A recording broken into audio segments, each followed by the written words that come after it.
She vanished without a trace one cold September evening. No phone, no purse, no footprints. Just an open door swinging in the wind. For nearly a year the town whispered theories: kidnapping, trafficking, murder.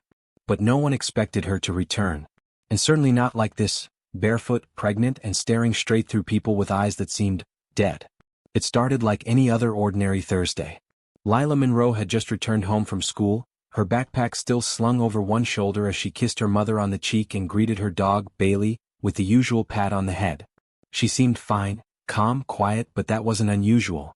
Lila had always been more reserved than her peers, a girl of routines, soft words, and a watchful sort of silence. She had dinner plans that evening with her best friend Mallory, a homework packet to finish, and a shift at the bookstore scheduled for Saturday. There was no note, no signs of distress. Just a normal teenage girl going about her day. But something shifted around 6:45 p.m. Her mother noticed it first. The sandwich Lila had made for dinner sat untouched on the counter. The kitchen light was still on, casting a strange yellow glow onto the floor. Her phone was on the table, screen dark. Her favorite sweater was still draped over the back of the dining chair.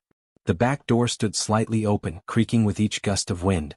Bailey, the golden retriever who never left her side, was found barking hysterically at the tree line behind the house. And Lila was gone. At first, her parents thought she might have gone for a walk. Then, when dusk turned to night, panic set in. Calls to friends turned up nothing. She hadn't contacted anyone, hadn't posted online. Her bike was still in the garage. By 9 p.m., police had been called. By midnight, neighbors were forming impromptu search parties with flashlights, scanning the woods and trails that surrounded the neighborhood. Nothing.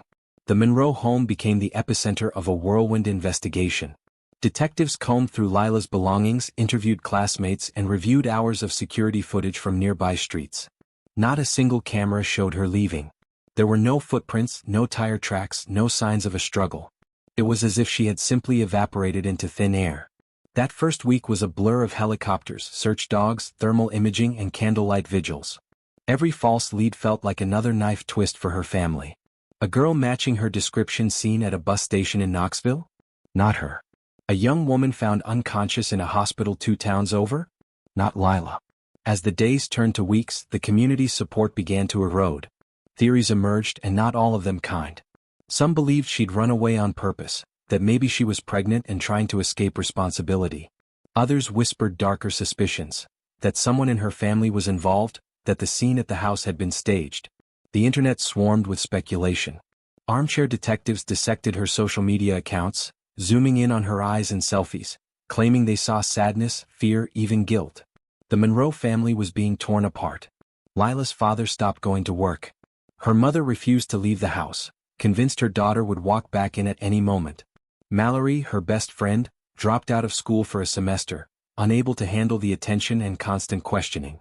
Teachers started referring to Lila in the past tense. The town quietly began to move on. But her room remained untouched. Her bed was still made the way she left it, with her journal on the nightstand and the blue fleece blanket folded at the foot. Her mother would sit in the doorway at night, staring at the empty space, murmuring prayers to whatever would listen.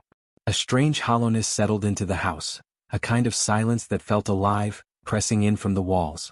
It wasn't just the grief, it was the not knowing. The cruel, unending question mark that haunted every corner. Police kept the case open, but the leads dried up. The media lost interest. What was once a statewide search became a cold file in a locked cabinet. 11 months passed, and then came the scream. A janitor at Grayfield High School was taking out the trash late one evening when he spotted something moving at the edge of the woods behind the football field. At first he thought it was a deer. But when it stumbled into the open, barefoot and limping, he saw it was a girl. She was wearing a tattered hoodie that hung loosely over a swollen belly. Her hair was long, matted, and tangled with leaves. Her eyes were locked straight ahead, glassy, unblinking. She didn't say a word as she walked past him and collapsed at the edge of the schoolyard. It was Lila Monroe. The moment the call came in, the town erupted. Emergency crews rushed to the scene, and her parents were at the hospital within the hour. But the girl they found was not the Lila they remembered. Her once expressive face was vacant. Her eyes, once curious and bright, seemed almost inhuman in their stillness. She didn't react to voices or touch. The only sign of life was the child moving inside her. In those first hours, as doctors checked her vitals and ran blood tests, one chilling truth became clear. She had no idea where she'd been, or who the father of her unborn child was.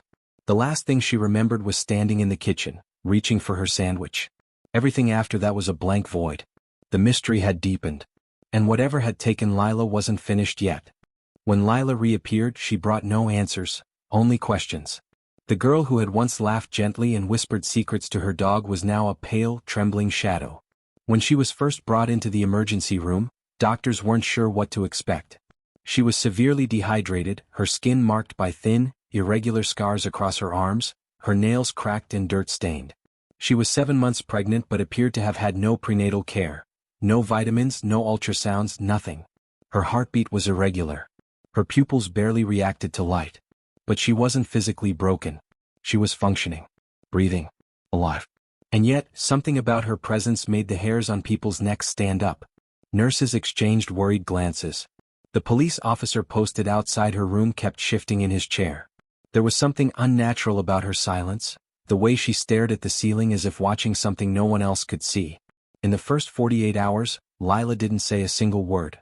Not to her parents, not to the nurses, not to the psychiatrist who gently questioned her. Her expression never changed.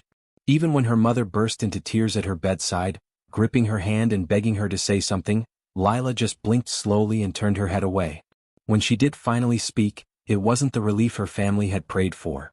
Late into the third night, a nurse on rotation heard her muttering softly in her sleep. The words were chilling in their disjointedness. "He's in the corner," she whispered. "The blue room. Don't look at his eyes." The nurse leaned in, trying to make out more, but Lila suddenly snapped her eyes open and stared directly at her. Not with recognition, not with fear, just that same vacant intensity. She didn't speak again for days. The doctors said her body had somehow adapted. Despite malnutrition, the baby was healthy. No drugs or toxins were found in her system. No signs of recent abuse. Nothing physically explained her condition. It was as though the trauma was locked in her mind, sealed behind a door she refused to open. A mental wall, as one psychiatrist put it, built so tightly that even she couldn't find her way back. But there were patterns. Her quiet murmurs came at night. Phrases repeated often: "The red light, no windows, don't scream." She sometimes recoiled when touched too suddenly. Once, when the hospital's intercom crackled with static, she began crying quietly, no tears, just a hollow sound that echoed in the sterile room like a child sobbing inside a cave. The town's fascination became unease. News vans returned. Social media exploded with speculation. Where had she been? Who had taken her? What had happened during those missing 11 months? But the more they asked, the more terrifying the truth became. She didn't know. Or wouldn't say. Her father grew angry. He shouted during a televised interview, insisting the police weren't doing enough, that someone was out there walking free, and that his daughter had been destroyed. Her mother spiraled deeper into denial, trying to dress Lila in old clothes and talking to her like she was still 16, like nothing had changed. But something had changed. Something was broken. The authorities reopened the investigation, but they were working with shadows. Lila couldn't, or wouldn't, describe anything about where she'd been. She didn't know who the father of her child was. Her clothes offered no clues. Her skin bore only faint scars that might have come from branches, animals, or something worse. Eventually, they brought in a trauma specialist who had worked with survivors of captivity and psychological abuse.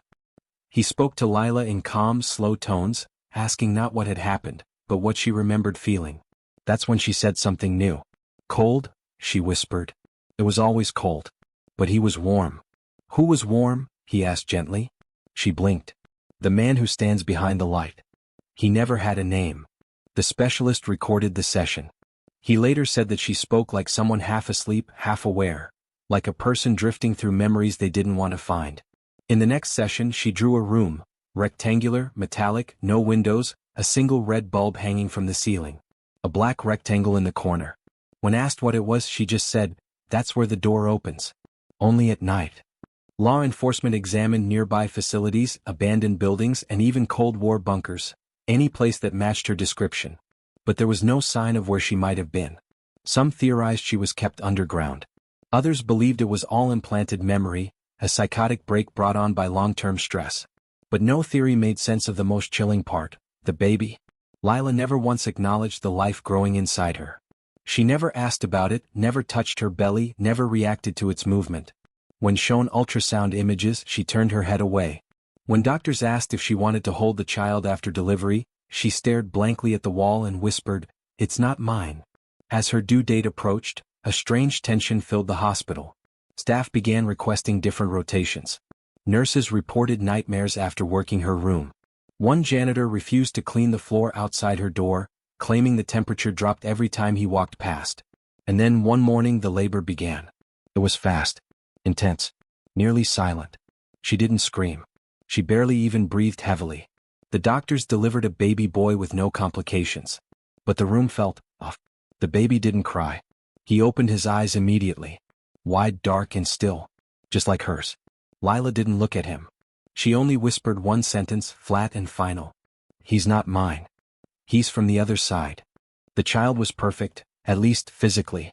The medical staff could find nothing wrong. 10 fingers, 10 toes, normal vitals. But something about him felt different. He didn't cry. Not during the delivery, not during the routine pokes and prods. He opened his eyes and just watched. That was the word everyone kept using. Watched. He didn't look around like a curious newborn. He focused as if recognizing people, studying them. It unsettled the nurses. One of them, a veteran of 20 years, asked to be reassigned after spending a single shift with him. Lila wouldn't hold him. Wouldn't look at him. When a nurse gently suggested skin-to-skin contact, she flinched like someone had screamed in her ear.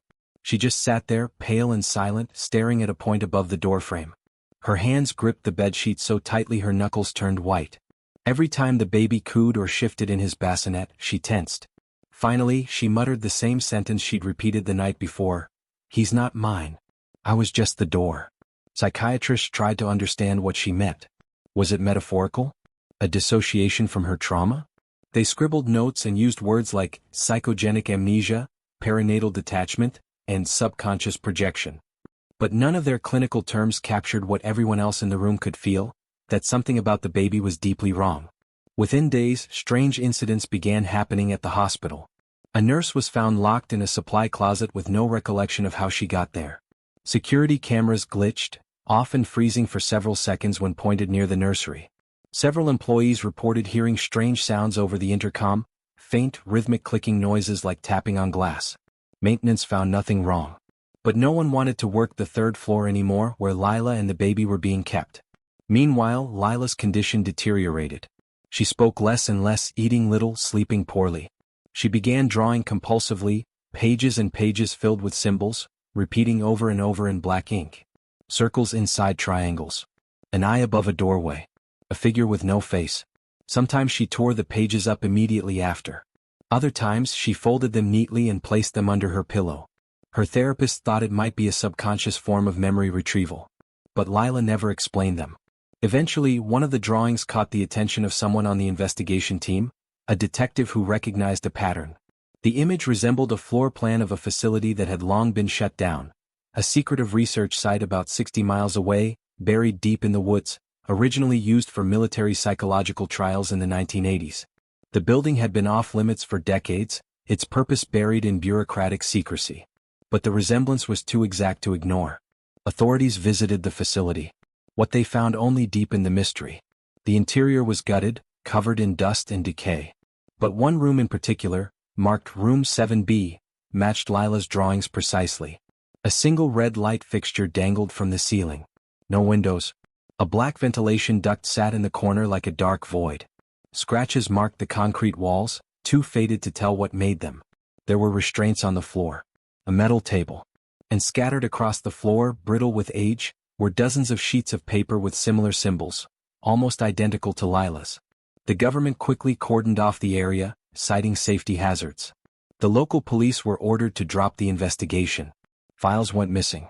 The detective who reported the match was placed on administrative leave after claiming he saw something inside the abandoned facility, something not human. He refused to elaborate. Back at the hospital, the baby had still not cried. He had begun tracking people as they entered the room, his eyes following them with slow, deliberate movements. Lila began covering mirrors, even demanding the bathroom mirror be removed entirely. She said she didn't want it to see her. When asked what it was, she replied, "He sees from the other side. Through him." She was no longer referring to the child as a person. It all reached a breaking point one night, when an orderly found Lila standing by the nursery glass, her face pressed close, whispering. She was repeating a single phrase, "It has to go back. I didn't mean to open it." When the orderly asked her what she meant, she turned to him and smiled faintly, her first smile since returning, and said, "Doors don't get to choose what comes through." Later that week, she attempted to escape. She tried to leave the hospital barefoot in the middle of the night, carrying nothing. When stopped by security, she said only, "I'm going to the Red Room." That's where it ends. She was restrained and placed under suicide watch. The baby was placed into protective custody. But the foster family assigned to care for him returned him after just 3 days. They claimed their house had become strange. Lights flickered. Clocks stopped. Their dog refused to enter the baby's room. The mother, a calm and practical woman, confessed she kept waking up in the night to the baby staring at her from his crib. Never making a sound. Just staring. Watching. Eventually, the child was relocated to a secure facility for observation. The reports from there remained sealed. As for Lila, she grew more silent, more distant. One day, she simply stopped speaking altogether.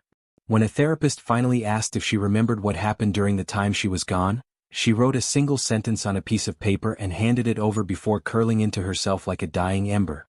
"He was never meant to be here. But now the door is open.